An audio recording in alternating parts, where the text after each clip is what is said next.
బాగి అమర్కి ఎదురు పడాలని నిర్ణయించుకుని గుడిలో అమర్ కోసం ఎదురు చూస్తూ ఉంటుంది. మరోవైపు రాతోడికి బాగి అమర్ ఇద్దరు కలవబోతున్నారన్న విషయం తెలియడంతో చాలా ఎక్సైటింగ్గా ఫీల్ అవుతూ ఉంటాడు.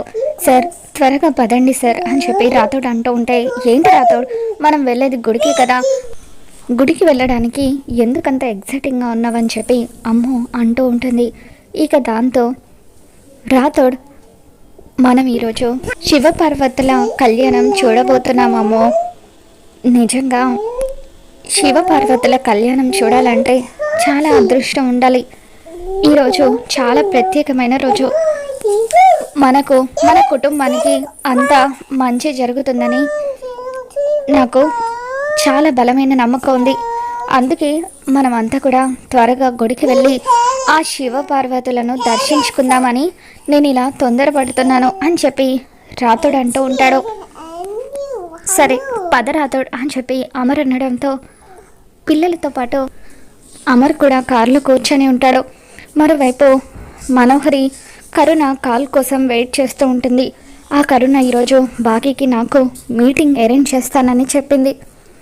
ఖచ్చితంగా ఈరోజు ఆ బాగీని పైకి పంపించేస్తాను అని చెప్పి మనోహరి చెంబాకి చెబుతూ ఉంటుంది. గుడికి వెళ్ళిన తర్వాత కరుణ బాగీతో, బాగీ మొత్తానికి మీ ఆయన పిల్లలు గుడికి వస్తున్నారు, నువ్వు మీ ఆయన్ని కలవబోతున్నావు, మరి గా మనోహరిని ఏం చేయబోతున్నావే అని చెప్పి అంటూ ఉంటే, ఇప్పుడు ఆ మనోహరికి ఫోన్ చేసి నేను చెప్పింది చెప్పు అని బాగి కరుణకి ఒక ప్లాన్ చెప్తుంది. దాంతో బాగి చెప్పిన ప్లాన్ ప్రకారం కరుణ మనోహరికి ఫోన్ చేస్తుంది. కరుణ ఫోన్ కోసం ఎంతో ఎగ్జైటింగ్గా ఎదురు చూస్తున్న మనోహరి, కరుణ బాగి ఫోన్ చేసిందా, ఎక్కడ కలుస్తానని చెప్పింది, త్వరగా చెప్పు, బాగి కోసం నేను ఎంతగానో ఎదురు చూస్తున్నాను అని చెప్పి మనోహరి చెబుతూ ఉంటే, ఇక అప్పుడు కరుణ, అయినా బాగి ఏదో నీకు ప్రాణ స్నేహితురాలు అయినట్టుగా నువ్వెందుకు మనోహరి అంత ఎగ్జైటింగ్గా ఎదురు చూస్తున్నావని చెప్పి కరుణ అంటూ ఉంటుంది. అంటే ఏం లేదు కరుణ, ఎంత కాదనుకున్నా బాగికి అమర్ పిల్లలు ప్రాణం, అలాగే అమర్కి పిల్లలకు కూడా బాగి అంటే ఎంతో ప్రేమ. వాళ్ళందరూ ఒకటైతే ముందుగా సంతోషించేది నేనే కదా.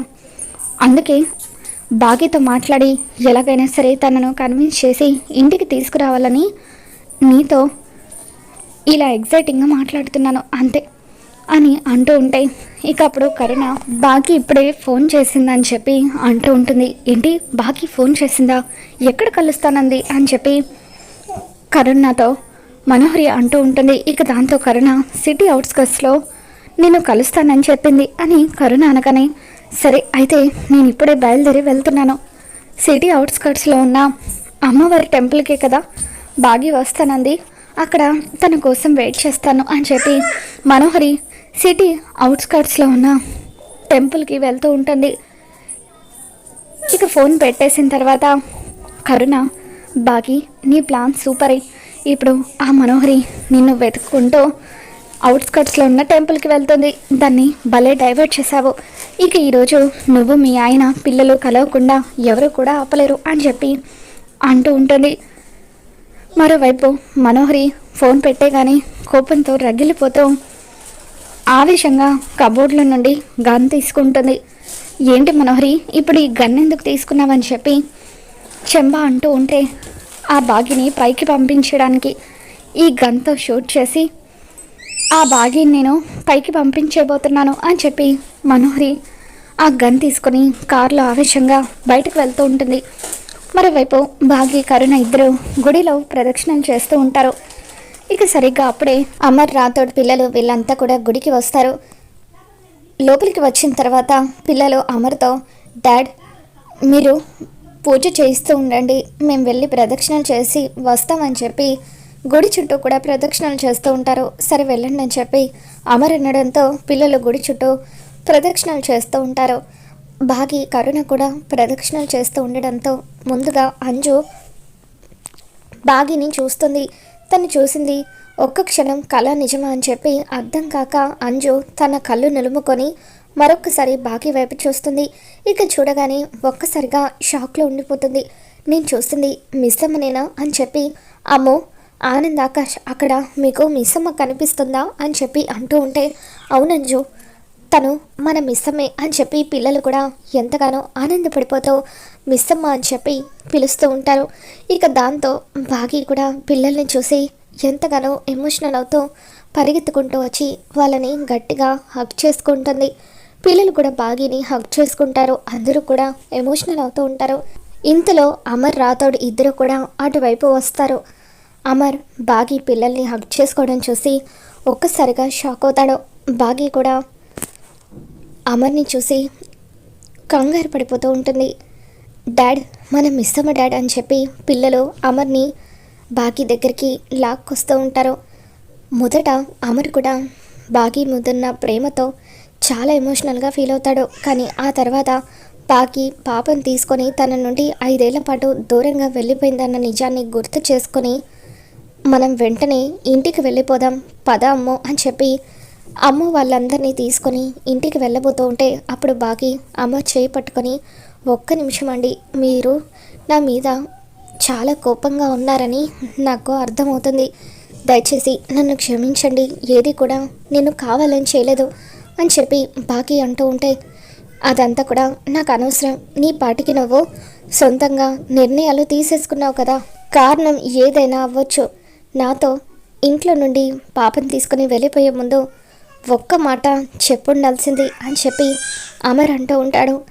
ఇక దాంతో బాగి కన్నీళ్ళు పెట్టుకుంటూ, ఈరోజు అసలు ఏం జరిగిందో ప్రతి ఒక్క నిజాన్ని మీతో చెబుతానండి అంటూ బాగి, పంతులు గారు 6 పాప జాతకంలో దోషం ఉందని చెప్పారని, ఆ జాతక దోషం వల్ల 4 పిల్లలకు ప్రాణగండం ఉందని, అందుకే ఇల్లు వదిలి 7 ఏళ్ల పాటు దూరంగా ఉండాలని హెచ్చరించినట్టు బాగి అమర్కి చెబుతూ ఉంటుంది.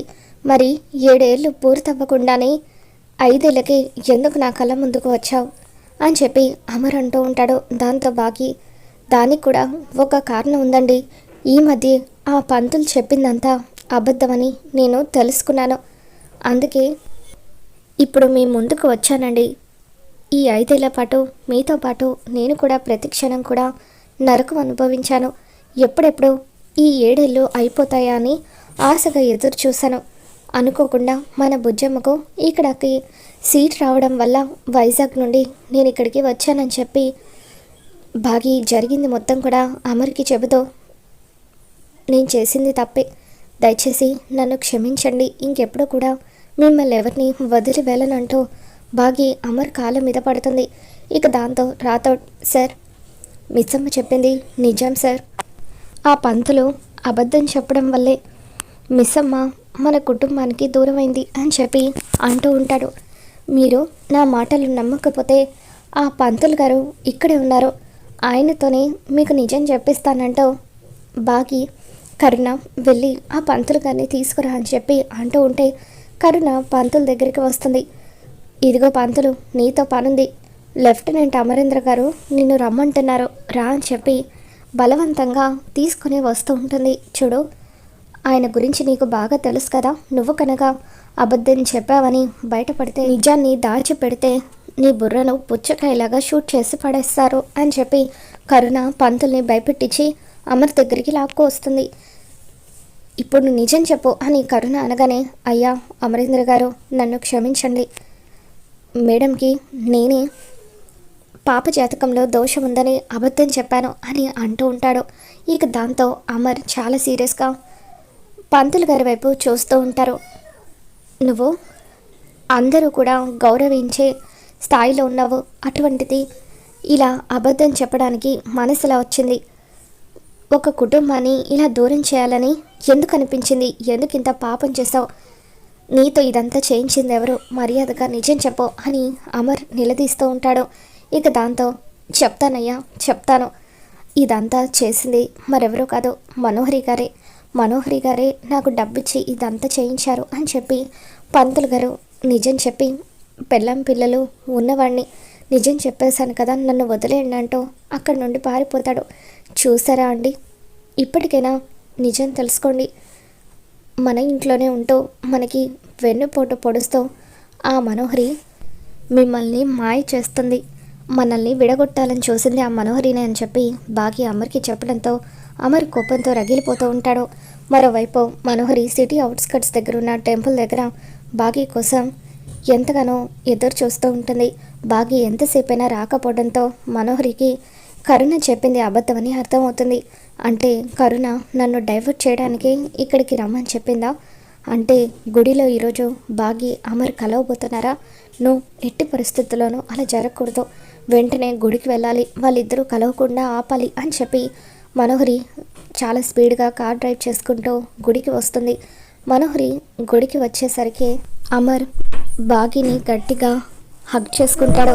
ఇక అలా అమర్ బాగిని హగ్ చేసుకోవడం చూసి మనోహరి ఒక్కసారిగా కుప్పకూలిపోతుంది. మరి రాబోతున్న ఎపిసోడ్లో ఏం జరగబోతుందో మళ్ళీ మన ఛానల్లో తెలుసుకుందాం. ఈ వీడియో మీకు నచ్చినట్లయితే తప్పకుండా లైక్ చేయండి.